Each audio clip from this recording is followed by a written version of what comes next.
Hello and welcome to the Political Opinions podcast, where every opinion is given equal footing and political tolerance and debate are given their proper attention in a world where both are on the decline. Today's episode will cover the different opinions on whether or not military intervention without international approval can be justified. As the backlash to the 2003 war in Iraq showed, there are many people who disagree with wars that are not seen as justified or necessary. What is often overlooked, however, is that there are still those who support wars without international approval, most notably those who organised the war in Iraq. I will not be covering potential repercussions for illegal wars, but rather the idea solely on whether or not wars like this can be justified. This episode will not aim to prove which side is right or wrong, and offers no comment on which is more valid, but rather it will aim to highlight the differing opinions on international wars and offer a comparison between them. I will begin with the argument that military intervention without international approval cannot be justified, followed by the arguments that they can, with a comparison at the end. Those who oppose military intervention without international approval often point to international law, most notably that it is in fact illegal to start a war of aggression without the support of the United Nations, and only wars recognised by self-defence by the UN have international approval. This means that wars without international approval are often unnecessary and are not needed for the security or integrity of nations.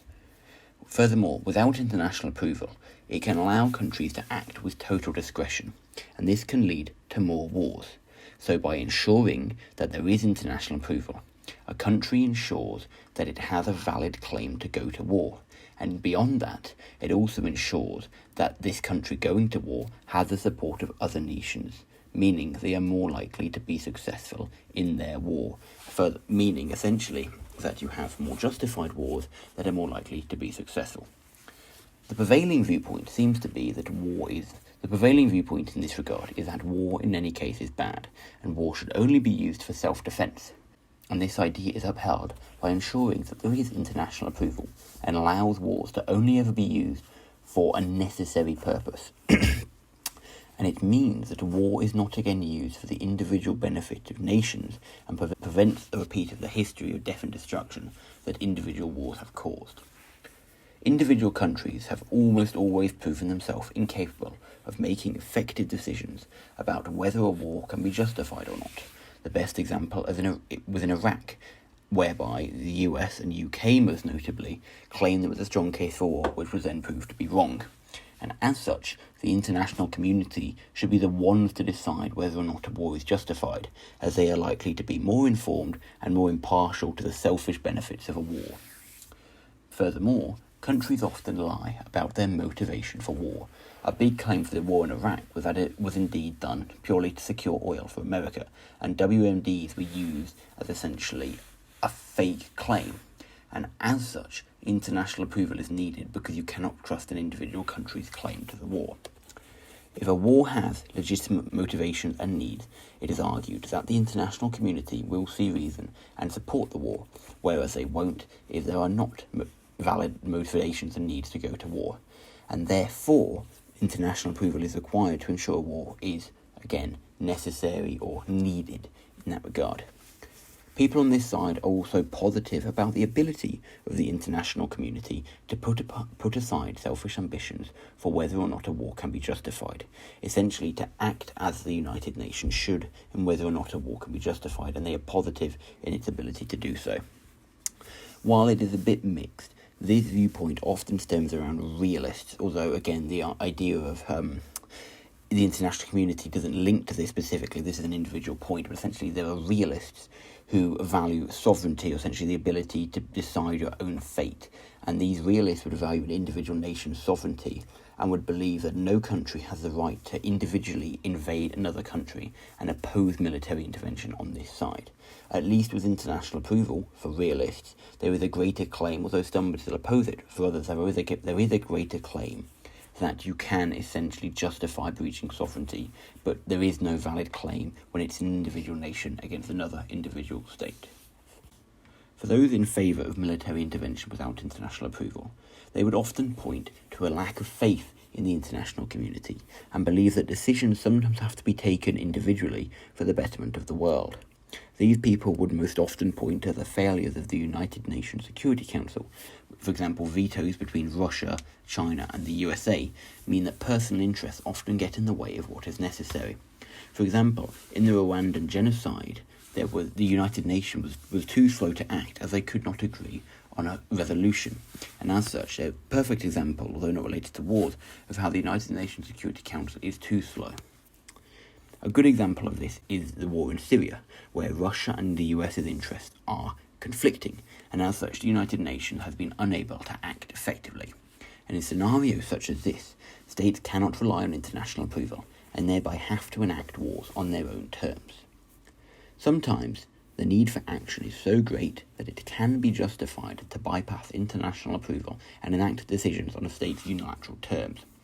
For example, if you fear another state is going to make nuclear weapons and be aggressive to you, sometimes, as Israel has claimed, you have no choice but to act, and war can be justified in order to protect wider peace and security. Many countries such as the USA and the UK are also democracies, and as such, even if they go to war without international approval, as Blair and Bush found out, they will still be held accountable to their people, meaning that they cannot engage in any war they want to. Russia and China ignore the international community, so it is often argued that the West should do the same. Why should they be constrained from acting by Russia and China, only to then be unable to constrain Russia and China? They should be able to act in the same way, essentially. Furthermore, a lot of liberals would claim that sovereignty can be violated. It's essentially this idea of conditional sovereignty. You only have sovereignty if you protect your people, and therefore sovereignty can be violated for much more important principles, and as such sometimes intervention is justified in order to protect, for example, individuals from a bad and tyrannical state. Furthermore, countries' self-interests get in the way of the international community's need to act, and the international community itself cannot be trusted to act in the best interest of everyone. Therefore, at least a state can ensure that its people's interests are being best represented, while the international community cannot.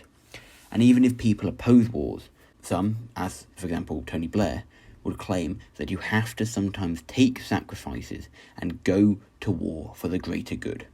There's this argument in Iraq, essentially before they found out there were no weapons of mass destruction, although this is disputed, but we're going off the idea that they did indeed believe there were weapons of mass destruction. It's this argument that they have to take this risk and go to war in order to prevent a greater calamity in the future. Finally, hindsight doesn't exist in the present, and as such, people have to do what they think is right now. And if the costs of no war outweigh the costs of a bad war, then often a decision should be taken to go to war, even if there is not international approval. Moving on now to the comparison regarding trust in the international community. Those who oppose wars without international approval would claim that there is lots of trust in the international community, and therefore the international community can be trusted to ensure that necessary decisions are taken, where those on the other side would claim that they don't have trust in the international community. Decisions that are needed are not taken, and therefore it falls on individual states to do it themselves. On the idea of sovereignty, those opposing wars such as this would claim that sovereignty shouldn't be violated in individual wars, and only with greater international approval can you claim to violate sovereignty. But on the other side, the more liberal front would claim that sovereignty can be violated for bigger and greater principles, such as protecting the human rights of individuals. On the ideological front, those opposing the war would more often be realist, as they, again, oppose the violation of sovereignty and believe that no state should have the ability to act as such. Meanwhile, liberals would claim that violating sovereignty can be done to some extent. Again, liberals do support IGOs, but purely on the front of violating sovereignty, liberals are more likely to support it. Regarding the discretion of individual states, those opposing non-internationally approved wars would claim that they don't trust individual states to act properly, that they have consistently proven to act selfishly, to act in a way that is not actually benefiting people, and to lie to conceal hidden deeper motives. Meanwhile, on the other side, they would claim that they trust individual states. The international community can't be trusted, so you have to put the trust in individual states to act. Then regarding whether or not states make the right decision, similar to discretion, some would claim that individual states often make the wrong decision and therefore should not be trusted and should be put to the international community, or the other side would claim that the international community themselves take the wrong decision. So there's a dispute over which one is more effective at taking decisions. Then on the idea of is war good or necessary, those opposing it would again just claim that war is bad and should only be fought for self-defence and therefore would require international approval. While on the other side they would claim that war is sometimes necessary for the greater good and for greater and bigger values. Regarding long-term consequences, those opposing war would claim that the risk of allowing countries to undergo any war that they want is so great that it could risk an escalation into many wars. It could start a reenactment of we saw in the 1800s and 1900s, where there were consistently wars between other states because there was no international community to constrain them. Where those on the other side would say that there's a bigger risk if countries don't act at all. If we just let every country be, there's a greater risk that we will seep further into states violating the rights of their individuals and allowing bad states to continue acting as they are. Then regarding accountability, those opposing war would claim that the international community is needed to hold states accountable and states can't do it themselves, while those on the other side would claim that at least for democracies, they can hold themselves accountable because people vote, and they can vote out those, such as Blair, for example, who did not follow what the people wanted. And then finally, on the idea of how you should act to other states, those opposing war claim that Western states especially should be better than Russia and China. That yes, Russia and China ignore the international community, but Western states, the Western liberal democracies, uphold these IGOs or international intergovernmental organisations, and therefore they should be better and continue to do that. While on the other side, they would claim that if Russia and China act badly, why can't the West? Essentially, this is the idea that being better is irrelevant when it comes to the real world and just protecting people, and sometimes the real life approach is better and the world should be taken as it is, not as it wants to be. Overall, one's view on whether or not war without international approval can be justified depends upon their views on sovereignty, the discretion of states, and the importance of the so-called greater good. Perhaps the biggest factor is the trust placed in the international community itself to act accordingly given the context of a situation. Those opposed to wars without international approval trust the international community to make the right decision, while those on the other side don't trust the international community, hence they believe states can act themselves.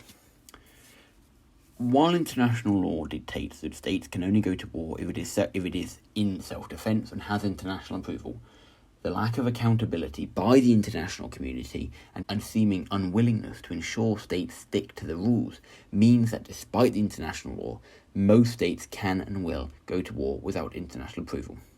The benefits of democracies means that most countries that are democratic are unlikely to do so, especially after Iraq, but they still do it. Ultimately though, what do you think? What's your opinion on the issue? And is there anything I missed, got wrong, or could do better? Let me know in the comments or on Twitter. And be sure to check back on Friday for the differing opinions on the current US Supreme Court situation. Thank you for listening, and I hope to see you all soon.